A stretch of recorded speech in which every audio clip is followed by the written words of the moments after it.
مين عايز يتابع معانا دورة فراخ بيضة تسمين من اول يوم عمر يوم للفراخ البيضة، نستقبلهم على لمبة، واول سقوة تكون محلول جفاف.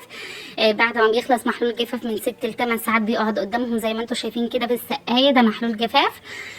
بتحطي بعد كده سقوة مضاد حيوي معه تنفسي، بتجيبي تركيبة كده من البيطري وتشتغلي بقى اول 3 ايام اللي هو ما تكترش طبعا مضاد حيوي عشان المناعه، وتشتغلي. الله اكبر الله اعظم. ثواني وارجع الفيديو. بعد ما رجعنا من الاذان بس هكمل لكم كده استقبال الفراخ البيضاء اول 3 ايام.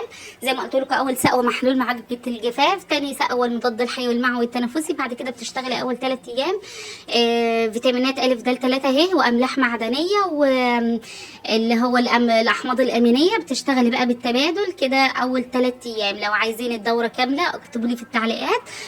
دول كده عمر يوم بالليل صورتهم لكم، انا كنت جايباهم من النهار فحبيت انزل لكم فيديو كده صغير على اليوتيوب.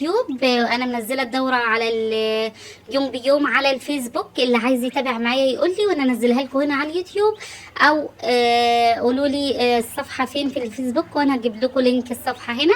بس لايك ومتابعه للصفحه، وان شاء الله نكمل مع بعض باذن الله الدوره كامله. وهنا اعملوا اشتراك في قناه اليوتيوب.